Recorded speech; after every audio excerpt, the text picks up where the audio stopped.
Bienvenidos al segundo módulo de este curso de actualización en materia de derecho familiar en su parte procesal, donde vamos a ver hoy el tema sobre el parentesco y la afinidad que está inmersa dentro de nuestra normativa 603 para poder así ingresar a lo que es el tema de la filiación. Partamos desde lo que es el parentesco y entendemos como tal a esa relación que existe entre dos o más personas que pueden ser tanto de consanguinidad como por adopción o por afinidad. La consanguinidad es ese nexo que une a las personas por vínculos de sangre.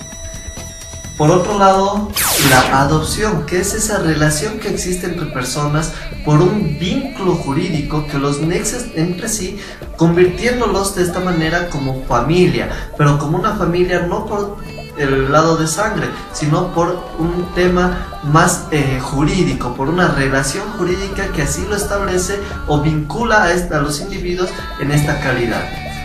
Por otro lado está lo que es la afinidad, y la afinidad es esa relación que existe entre los cónyuges o unión libre respecto a los parientes de la o del otro, como establece nuestra normativa.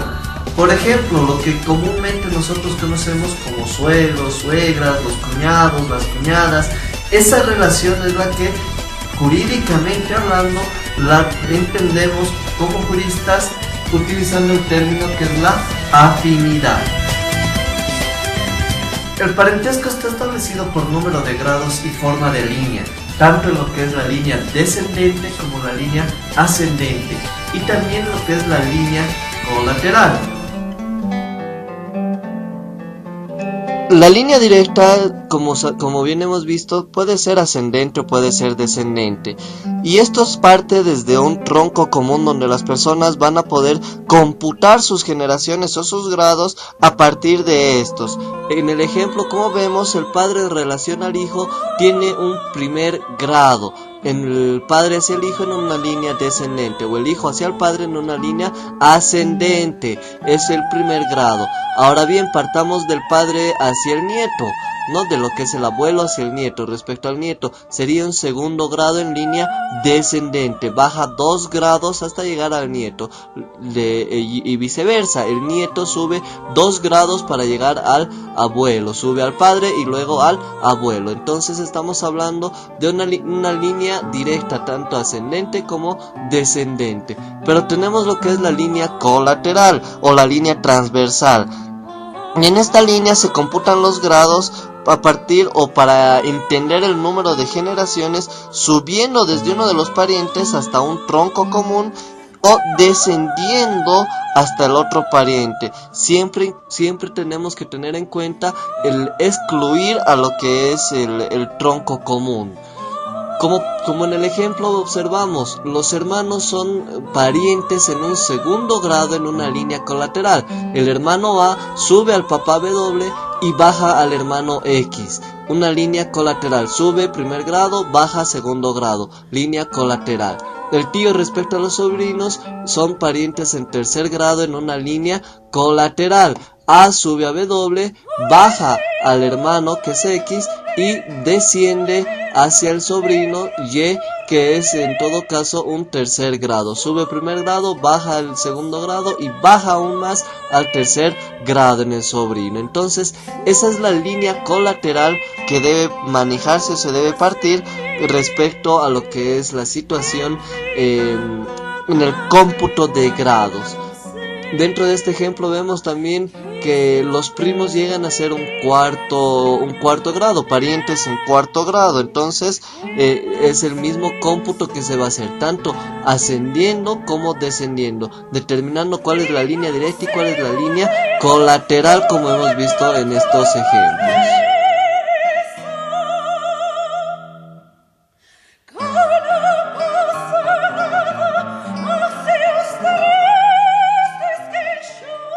Tenemos también lo que son los grados de parentesco en cuanto a lo que referimos a la afinidad y a la consanguinidad. Como en el ejemplo partamos de la afinidad, como podemos medir en grados la situación o la relación de parentesco sobre afinidad, partiendo desde un tronco. En el ejemplo tenemos al cónyuge para partir. Respecto a lo que comúnmente llamamos o los denominamos como suegros, tenemos un primer grado.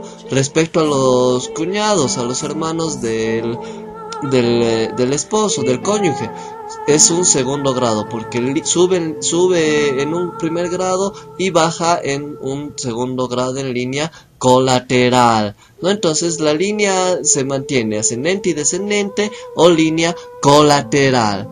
Por el otro lado, la consanguinidad, que ya hemos visto que es la línea que tanto va a ascender, va a ser una línea directa que asciende y una línea directa que desciende, tanto en la línea directa como en la línea transversal o colateral respecto a sus parientes, para que de esta manera se pueda medir el grado de parentesco que se va a tener respecto a los familiares.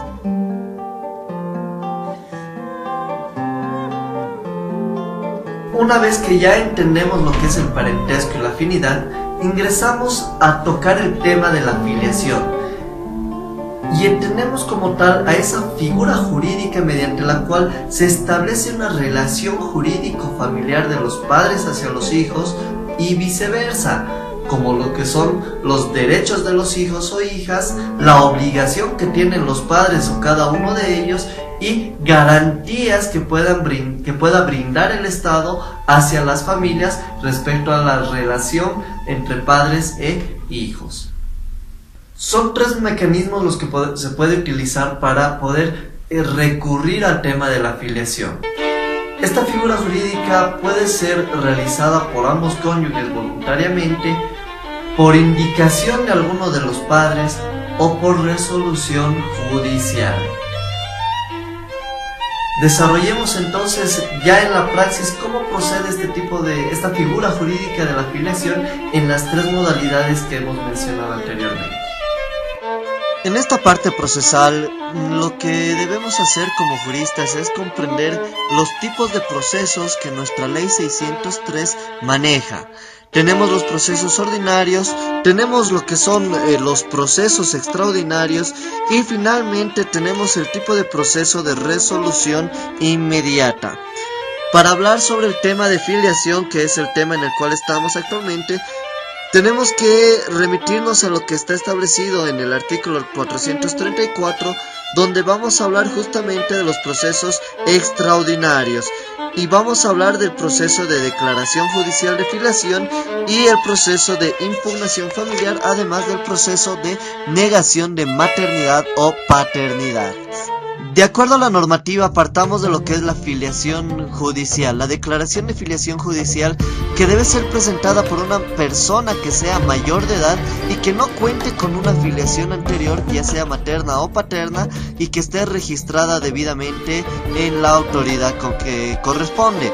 Asimismo, este tipo de demanda judicial en su caso puede ser interpuesta también por los descendientes que puedan llegar a plantear esta figura. También en nuestra normativa, en el artículo 16, nos habla del hijo póstumo. El hijo póstumo que puede dirigir también esta acción, puede incoar la acción de filiación judicial en contra de los herederos de quienes considera que sea su madre o su padre. Por otro lado está el proceso de impugnación de filiación, y este tipo de proceso va a tener su procedencia de acuerdo a nuestro artículo 21 de la Ley 603 en los siguientes casos que vamos a enumerar. Primero, la suposición o simulación de embarazo o alumbramiento. Segundo, va a ser de acuerdo a la sustracción o sustitución de la o el hijo.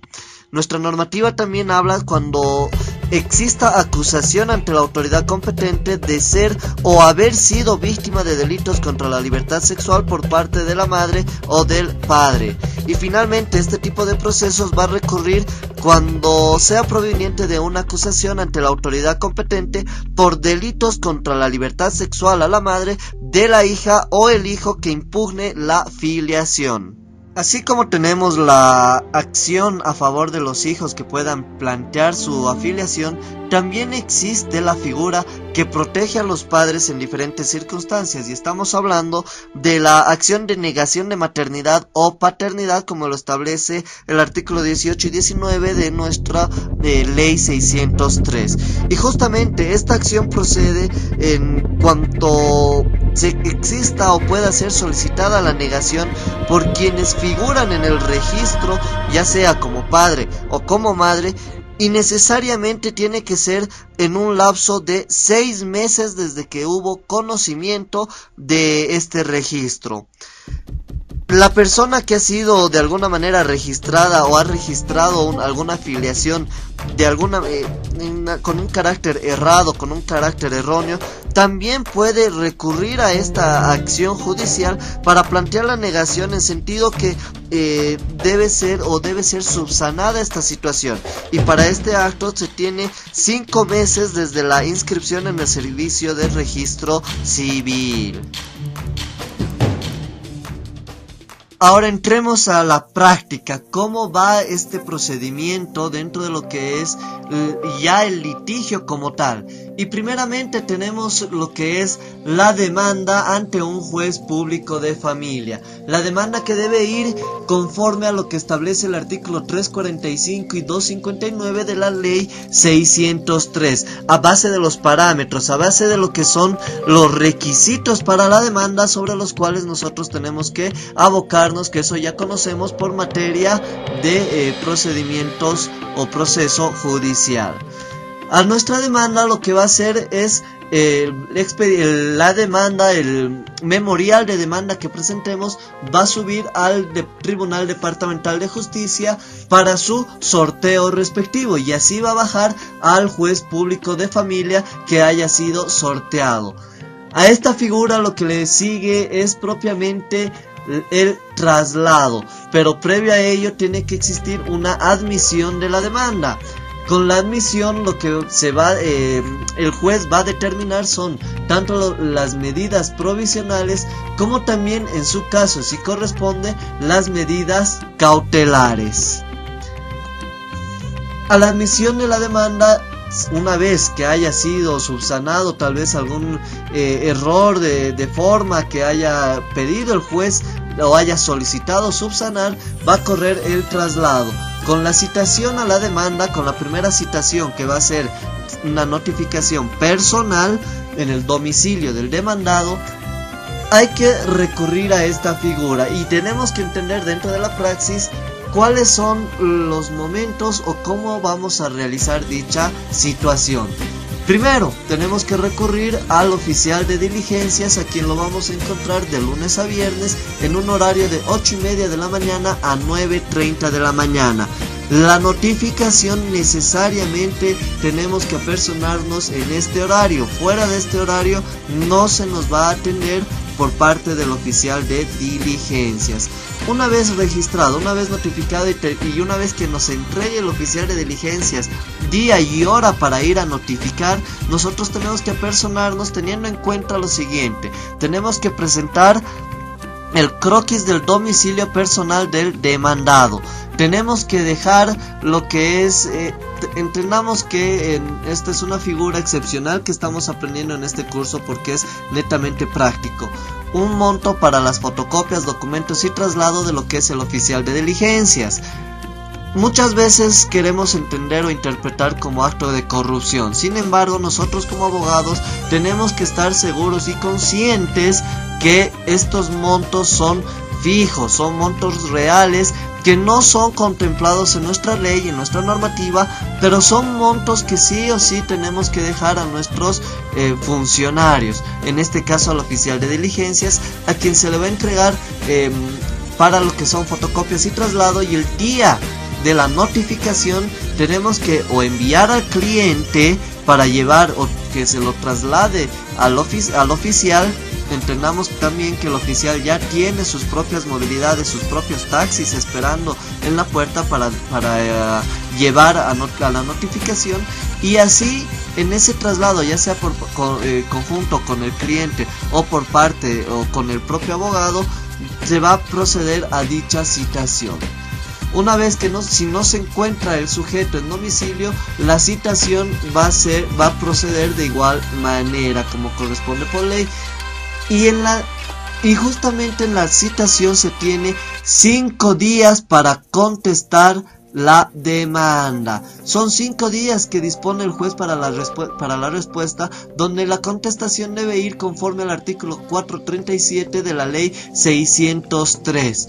Con la contestación van a surgir dos situaciones. Puede ser una respuesta afirmativa o por otro lado una respuesta, o se va a plantear lo que son excepciones conforme al artículo 438 de nuestra ley 603, que lo advierte de esta manera.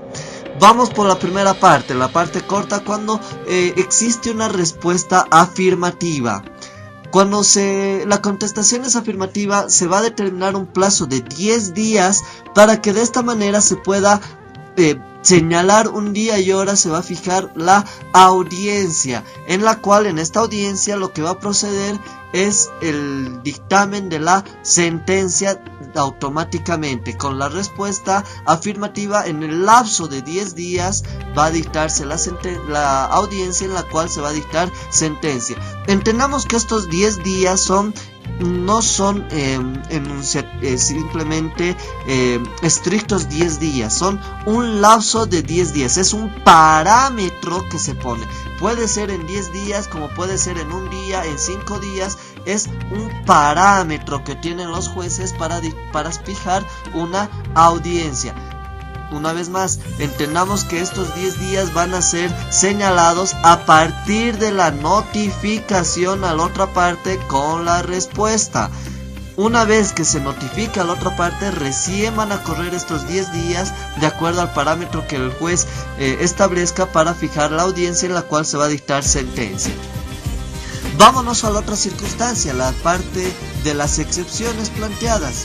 Cuando se plantean las excepciones, va a correrse el traslado a la otra parte, va a ser notificada la parte y se tiene 3 días desde la notificación para plantear o para plasmar lo que es la respuesta a esas excepciones. Con o sin respuesta, en un parámetro, en un lapso de 3 días, se va a dictar lo que es la resolución y se va a fijar la audiencia conforme al artículo 439 en su parágrafo primero de la ley 603. Una vez más, a partir de la notificación con la respuesta, se tiene 3 días para dictarse lo que es la resolución, para que el juez se pueda pronunciar sobre las excepciones y se fije un nuevo día y audiencia. En esta audiencia, en esta resolución, se va a fijar la audiencia dentro de otros 10 días para fijar una audiencia. Pero dentro de estos 10 días previo a la audiencia, de acuerdo al artículo 439 en su parágrafo segundo, se tiene diferentes oportunidades de las partes para plantear como medios probatorios: la prueba pericial que se puede producir, la inspección judicial que se puede dar en este lapso, la testificación. Se va a poder notificar emplazar a testigos para que puedan ir a atestiguar en el proceso dentro del lapso de 10 días, y pruebas de reciente obtención. Transcurridos esos 10 días, se va a fijar una audiencia. En la audiencia que se va a llevar a cabo conforme al artículo 440 de la ley 603. Y en dicha audiencia, conforme al mismo artículo 440 que hemos mencionado, de acuerdo al literal H de esta ley 603, va a dictarse lo que es la sentencia respectiva de cualquiera de estos procesos que hayamos iniciado, de estos procesos extraordinarios, tanto por el proceso de declaración judicial de filiación como los procesos de impugnación de filiación y negación de maternidad o paternidad. Cualquiera de estos 3 procesos van a ser necesariamente realizados de acuerdo a los procedimientos señalados, manifestados en este cuadro. Esta es la primera instancia de este tipo de procesos extraordinarios. Ahora desarrollemos lo que es la audiencia propiamente para poder entender cómo se lleva a cabo. Seguramente Por tanto, los estudiantes es importante que conozcan esto, como también ustedes, los colegas que tal vez no han incurrido mucho en este tema de materia familiar o en este tipo de procesos.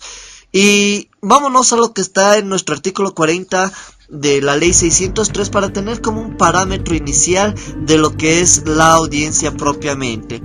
Dentro de los autos de audiencia debemos entender que primero se instala la misma y es el juez, es la autoridad quien va a ordenar que por secretaría se verifique lo que es la asistencia de las partes en sala. Entonces el actuario en este momento, el secretario o el actuario, lo que va a hacer es informar si han sido debidamente notificadas las partes inicialmente, si están presentes las partes, cada una asistida de sus abogados, o si alguna de las partes está ausente. Entonces se va a pronunciar el actuario al respecto. Una vez que en la audiencia ya se haya verificado la asistencia de las partes, lo primero que hace el juez es dar la palabra al demandante para que él mismo pueda ratificarse en lo planteado en su demanda. Una vez más, verificada la asistencia de las partes, el juez va a dar la palabra al demandante para que pueda ratificarse en la demanda. Y en esta parte debemos entender que al momento de dirigirnos a la autoridad, tenemos que mantener lo que es la educación, el decoro y sobre todo la formalidad. Una vez que se otorga la palabra a las partes, nosotros debemos pronunciarnos con la formalidad y el respeto que corresponde hacia el juez. Iniciamos, ¿no? La palabra señor presidente, por supuesto, podemos variar el señor presidente, señor juez, ¿no? Cuando hablamos de tribunales vamos a dirigirnos como presidente o magistrado. Cuando estamos en una audiencia, como en este caso, vamos a pedir las palabras al juez, ¿no? La palabra señor juez, y empezamos a desarrollar nuestra demanda, ¿no? La palabra señor juez de los antecedentes expresados en demanda conforme al artículo 345, ¿no? Entonces empezamos a manifestarnos con soltura y con seguridad. Es un factor importante que nosotros como abogados podamos expresar seguridad al momento de dirigirnos a la autoridad, para poder otorgar la veracidad de nuestros hechos, para que de esta manera nosotros tengamos esa certeza de lo que estamos demandando. Una vez que terminamos, que nos ratificamos en la demanda, ¿no? Es por eso, señor juez, que conforme al artículo 440 en su literal B, nos ratificamos en la demanda hablemos de declaración judicial de filiación. Es todo en cuanto tengo a bien, señor juez, ¿no? Ese formalismo, la palabra señor juez al iniciar y al final, es cuanto tengo a bien, señor juez, o eso es todo, señor juez. No siempre la formalidad. Una vez concluida se va a correr traslado a la parte demandada, para que en esta etapa pueda también fundamentar su contestación. En el caso que existan hechos nuevos, si lo importante es no redundar en nuestra demanda, sino ratificarnos en los puntos más importantes, y conforme al artículo 440 en el literal B, tenemos la opción a poder manifestar o alegar hechos nuevos. Podemos presentar alegatos nuevos sobre hechos nuevos. Una vez que se procede a esta situación, llegamos a lo que es, en su caso, si es que corresponde o si es que ha sido planteado, los incidentes. El juez da la palabra o da curso a que se pueda plantear incidentes por las partes para resolver de manera inmediata. Los incidentes planteados van a ser de resolución inmediata. Solo si es necesario se va a poder correr traslado a la parte contraria para que pueda responder al incidente planteado. En la misma audiencia, una vez que se haya procedido a los incidentes, o en caso que no haya incidentes, si las partes han presentado o han desarrollado un acuerdo regulatorio, lo que conocíamos normalmente como acuerdo transaccional, si las partes han presentado un acuerdo regulatorio ya sea en actuados anteriores o en audiencia, el juez lo que procede es a la homologación. El juez va a tomar la palabra para homologar el acuerdo regulatorio que haya sido planteado tanto previamente en actuados anteriores o en audiencia. Posterior a este acto procesal, se va a tratar de conciliar a ambas partes, ya sea de oficio, que el juez decida por sí unificar a las partes y tratar de conciliarlas, tratar de darles los mejores parámetros para que puedan conciliar y llegar a un acuerdo entre ambos, o en su defecto, ¿no? Si es a solicitud de las partes, se va a poder llegar a una conciliación, ¿no? Esto pero procede más en los temas de otro tipo de procesos dentro del proceso del proceso excepcional de los procedimientos en materia de divorcio, que lo vamos a ver más adelante. Seguido a este acto, la autoridad judicial, lo que es el juez, va a dictar o se va a pronunciar sobre lo que es la admisión o el rechazo de las pruebas que hayan sido ofrecidas. Hemos dicho que en estos procesos extraordinarios, conforme al artículo 439 en su parágrafo segundo, tenemos 10 días desde la resolución de excepciones hasta la audiencia. Tenemos 10 días para poder plantear todo tipo de pruebas, prueba pericial, inspección judicial, testifical o pruebas de reciente obtención, en las cuales en ese lapso vamos a pronunciarnos, y en la audiencia, justamente en esta etapa, van a resolver estas pruebas planteadas.